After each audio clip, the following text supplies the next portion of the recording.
आदाब, नमस्कार। आप देख रहे हैं उज़ैर की आवाज़। मैं हूं आपके साथ में आज मोहम्मद उज़ैर। आज की जो खबर है हम भारतीयों के लिए थोड़ी दुख और मायूस करने वाली खबर आई है, क्योंकि दुबई के अंदर जो एक एयर शो चल रहा है जिसमें कुछ भारत के कुछ जहाज़ भी हिस्सा ले रहे हैं, और जब जाहिर सी बात है जब जहाज़ भी हिस्सा लेंगे तो उसमें भारतीय पायलट भी हिस्सा लेंगे। अब एक दुख भरी खबर ये आई कि जो भारत ने अपनी स्वदेशी तकनीक से एक जो जंगी जहाज़, जो फाइटर जेट जो बनाया था, उसको बिल्डअप किया था, वो वहाँ पर दुर्घटना हुई है जिसका नाम तेजस था। ये दूसरी ऐसी घटना हुई है। पहले राजस्थान में हुआ था, एक प्रैक्टिस के दौरान ये सेम मॉडल का ये जहाज़ क्रैश हो गया था, लेकिन उसमें पायलट बच गए थे। लेकिन इस वाले जो ये एयर शो चल रहा है दुबई के अंदर, इसमें भारतीय जो पायलट है उसकी मौत हो गई है और प्लेन तो बिल्कुल क्रैश हो गया। पूरी खबर तफसील के साथ में आप सुनिए क्या है। दुबई एयर शो के अंतिम दिन भारतीय वायुसेना का हल्का लड़ाकू विमान LCA यानी तेजम डेमो फ्लाइट के दौरान क्रैश हो गया। मतलब एक डेमो फ्लाइट चल रही थी जो प्रैक्टिस के लिए होती है, और लोगों सब उसको देख रहे थे। कुछ 8 मिनट की फ्लाइट ये होने वाली थी। ये हादसा अल मखतूम इंटरनेशनल एयरपोर्ट पर शुक्रवार दोपहर भारतीय समय अनुसार 3:40 पर हुआ है। मतलब जो दुबई के अंदर अल मखतूम इंटरनेशनल एयरपोर्ट है वहां पर ये मतलब ये है कि घटना हुई है, और भारतीय समय अनुसार 3:40 पर यह घटना घटित हुई है। सामान्य स्टंट के बीच विमान अचानक नीचे गिरा और जमीन से टकराता ही उसमें भीषण आग लग गई। मतलब एक यू टर्न की तरह नीचे की तरफ आ रहा था वो, और जैसे ही वो एकदम पलटा उसने कलाबाजी की। और पायलट का जो कंट्रोल, जो एक्सपर्ट्स बता रहे हैं, जो फाइटर जेट से जो ताल्लुक रखते हैं, जो एक्सपर्ट्स होते हैं, जो मतलब कलाबाजी खा रहा था, उसी दौरान पायलट का संतुलन उस जहाज से हट गया, और इसके बाद में जो फाइटर जेट है वो तुरंत ज़मीन से एकदम आ लगा, और उसमें फाइटर जेट पूरी तरीके से ख़त्म हो गया और उसमें पायलट की भी मौत हो गई। कुछ ही सेकंड में काले धुएं का बड़ा गुबार आसमान में फैल गया, जिसे एयर शो में मौजूद दर्शकों ने अपनी आंखों से देखा। मतलब ये जहाज़ जब मतलब क्रैश हुआ है तो उसके चारों ही तरफ मतलब लोग वहां पर देखने के लिए आए हुए थे एयर शो को। और इस एयर शो में जब ये एयर शो हुआ, बहुत मतलब ऊंचे ऊंचे मतलब ये कि धुएं के बादल उठने लगे, क्योंकि जाहिर सी बात है जब वो प्लेन था उसमें ऑयल वगैरह भी था। जब वो ज़मीन से एकदम आके लगा है तो अचानक से उसमें धमाका हुआ है, और इसमें जानी और माल दोनों का नुकसान इसमें हुआ है। इसमें जो पायलट बताए जा रहे हैं वो बताए जा रहे हैं पायलट नमन सियाल, इनका नाम बताया जा रहा है। भारतीय वायुसेना ने पुष्टि की है कि हादसे में तेजस के पायलट स्क्वाड्रन लीडर नमन सियाल की मौत हो गई है। इनका जो नाम है ये नमन सियाल था और स्क्वाड्रन लीडर थे। 34 वर्षीय नमन हिमाचल प्रदेश के कांगड़ा जिले के नगरोटा के रहने वाले थे। मतलब ये जो पायलट बताए जा रहे हैं ये हिमाचल प्रदेश के जो नगड़ा जिला है वहां पर जो नगरोटा एक इलाका है, जो गांव है, वहां के ये रहने वाले थे। उनका परिवार लंबे समय से वायुसेना से जुड़ा हुआ है। मतलब इनकी जो इस पायलट की जो हिस्ट्री रही है, जो उनके एंसेस्टर रहे हैं, वो भारतीय वायुसेना ने बहुत अच्छी तरीके से उन्होंने अपनी सेवाएं दी हैं। उनके पिता IAF रिटायर्ड अधिकारी हैं और उनकी पत्नी भी भारतीय वायुसेना में तैनात हैं। मतलब उनकी पत्नी भी भारतीय वायुसेना में तैनात है और पिता तो जो हैं वो रिटायर्ड IAF अधिकारी रह चुके हैं। इस पर राज्य के मुख्यमंत्री ने हादसे पर शोक व्यक्त किया है और परिवार के प्रति संवेदना जताई है। मतलब जो हिमाचल प्रदेश के जो मुख्यमंत्री हैं या इसके अलावा और जो सेंटर और स्टेट गवर्नमेंट के जो भी मिनिस्टर्स हैं, सबने उनके लिए सहानुभूति दिखाई और शोक व्यक्त किया है कि इस दुख की घड़ी में सब उनके साथ में खड़े हुए हैं। नेगेटिव G4 स्टंट से रिकवरी ना होने पर दुर्घटना। यहाँ पर एक बात सामने निकलकर यहाँ पर ये आई है कि एक मतलब एक जो यू टर्न होता है उसको कहते हैं नेगेटिव G4 स्टंट। मतलब जैसे हम नीचे की तरफ टर्न करते हैं एकदम अचानक से, तो उसमें फुल तरीके से प्रेशर लगता है, और उस प्रेशर के साथ में जब पायलट उल्टा घूम जाता है, और घूमने के बाद में जो सारा जो मतलब ये है कि जो खून है वो सिर की तरफ चला जाता है, आंखें मतलब धुंधली सी हो जाती है, कुछ सही से दिखाई नहीं देता है, और कुछ सेकंड के लिए जो पायलट का जो कंट्रोल है वो विमान पर से हट जाता है। और यही कारण हुआ है कि ये जो पायलट है मतलब ये सही तरीके से कंट्रोल नहीं रख पाया है जहाज को, और अचानक से जमीन पर आकर लगा है। प्रारंभिक रिपोर्ट के अनुसार दुर्घटना उस समय हुई जब पायलट नेगेटिव G4 टर्न कर रहे थे। जैसा भी मैंने आपको इसी रिपोर्ट में बताया कि G4 पूरे जमीन से एकदम टर्न कर रहा था पायलट।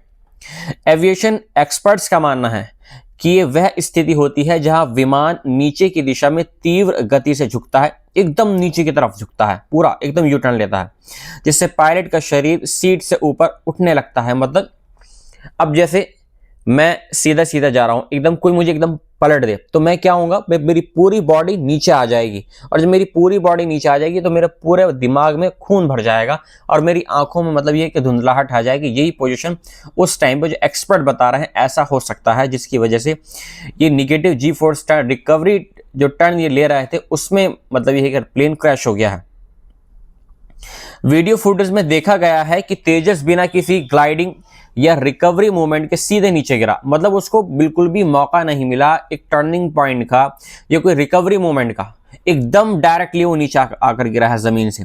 ये संकेत देता है कि नियंत्रण क्षण भर में खो गया और विमान फ्री फॉल में चला गया, मतलब पायलट का जहाज पे से कंट्रोल बिल्कुल खत्म हो गया, और जैसे हमने कोई ऊपर से नीचे एकदम चीत आकर गिर दिया, बिल्कुल फ्री फॉल, कोई कंट्रोल नहीं हमारे हाथ में, कुछ भी नहीं, ऐसे ही वो एकदम जहाज नीचे आकर गिरा है। 8 मिनट का ये शो था और 2 मिनट में ये हादसा हो गया।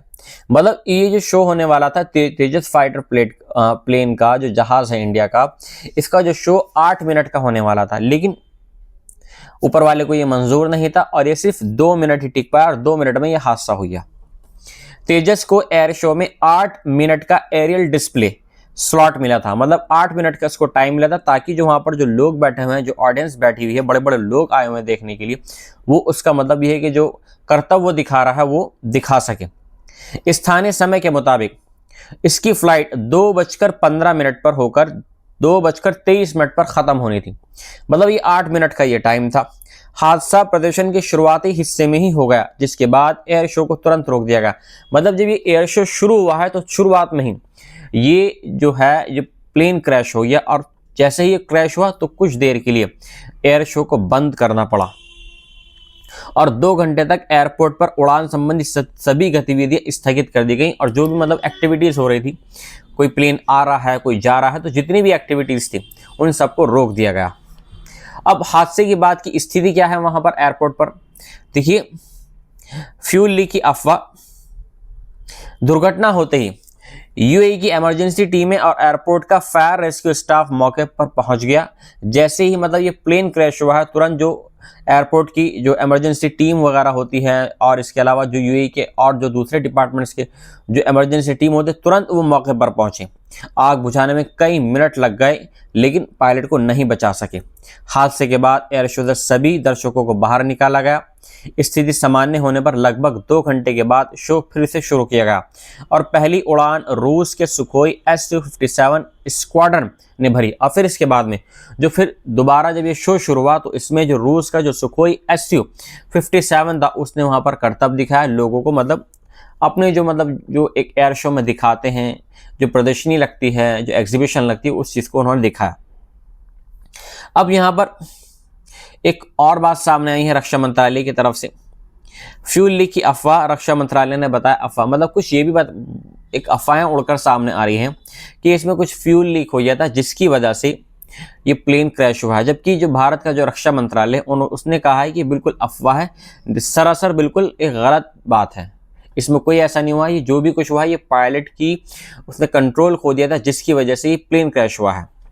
हादसे से एक दिन पहले सोशल मीडिया पर दावा किया गया था कि तेजस में फ्यूल लीक की समस्या आई थी, लेकिन भारतीय रक्षा मंत्रालय ने इन खबरों को फर्जी करार देते हुए कहा था कि जिस वीडियो को वायरल किया गया था वह पुराना और तेजस से संबंधित नहीं था।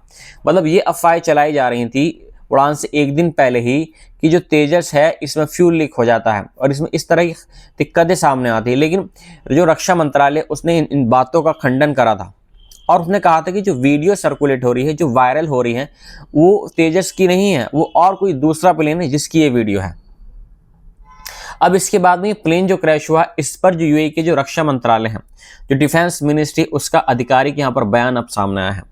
यूएई के रक्षा मंत्रालय ने अपने आधिकारिक चैनलों पर कहा है कि भारतीय तेजस विमान आज के फ्लाइंग डिस्प्ले के दौरान क्रैश हो गया।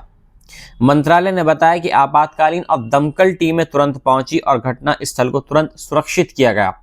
ये जो बयान आया है ये यूएई के जो रक्षा मंत्रालय उसकी बिहाफ पर ये आया है, मतलब उनके जो एयरफोर्स के और आला अधिकारी थे या दूसरे और जो आधिकारिक होते हैं और डिपार्टमेंट्स की वहां पर मौका मुआयना पर पहुंचे और उन्होंने इस चीज़ की तस्दीक करी कि हाँ भाई ये भारत का प्लेन था, इसका नाम तेजस था और ये क्रैश हुआ है। अब ये बहुत बड़ा मामला है भारत के लिए क्योंकि ये खुद भारत का खुद का बनाया हुआ है। और एक जो फाइटर प्लेन की जो कीमत इसमें बताई जा रही है वो बताई जा रही है 600 करोड़ के आसपास में भारतीय रुपए के हिसाब से। इसमें ये पहली मौत हुई है। तेजस ने पहली उड़ान 4 जनवरी 2001 को भरी थी। लंबे परीक्षणों और मूल्यांकन के बाद इसे भारतीय वायुसेना में शामिल किया गया। 2024 में इसका पहला क्रैश राजस्थान के पोखरण में हुआ था, लेकिन उस समय पायलट सुरक्षित इंजेक्ट करने में सफल रहा था। मतलब इससे पहले भी एक प्लेन और क्रैश हो चुका है 2024 में, लेकिन जो पायलट था होपफुली वो मतलब उसने इंजेक्ट करा और सीट बाहर निकल कर एकदम आ गए और पैराशूट से वो सुरक्षित लैंड कर गया। ये पहला क्रैश था, इसमें पायलट बच गया। लेकिन जो दूसरा यहाँ पर क्रैश हुआ है दुबई के अंदर, सबके सामने हुआ, बहुत बड़ी एक गमगीन करने वाली बात है भारतीयों के लिए, पूरी वर्ल्ड के सामने हुआ, पूरी वर्ल्ड की मीडिया उस चीज़ को देख रही थी। तो इसका बहुत मतलब ये गलत प्रभाव पड़ सकता है हमारा जो मतलब एक बिजनेस है, जेट बिजनेस उसके ऊपर। अब यहाँ पर दुबई का जो शो हो रहा है इसका महत्व आप समझ लीजिए क्या है। दुबई एयर शो 1979 से आयोजित हो रहा है और इसे दुनिया के सबसे बड़े एविएशन प्लेटफॉर्म में गिना जाता है। ये प्रमुख एयरलाइन, एरोस्पेस कंपनियां, हेलीकॉप्टर निर्माता और सैन्य बल अपने विमान और तकनीक का प्रदर्शन करते हैं। शो में दुनिया भर के पायलट, टेक्नीशियन और एविएशन विशेषज्ञ हिस्सा लेते हैं। तेजस का क्रैश इस कार्यक्रम के लिए भी एक बड़ा झटका माना जा रहा है। भारतीय वायुसेना ने कहा है कि दुर्घटना के कारणों की जांच के लिए कोर्ट ऑफ इंक्वायरी गठित की जा रही है। यह समिति विमान की उड़ान data recording, video footage, pilot की मेडिकल स्थिति, मौसम और तकनीकी परिस्थितियों का विश्लेषण करेगी। आमतौर पर ऐसी जांचों को पूरा करने में कई सप्ताह या कई महीने लग सकते हैं, लिहाजा अब इस पर जांच बैठ गई है। ये थी आज की अपडेट दुबई एयर शो से रिलेटेड जो मैंने आपको दी है। मिलता हूं मैं आपसे एक नई रिपोर्ट के साथ में। जय हिंद।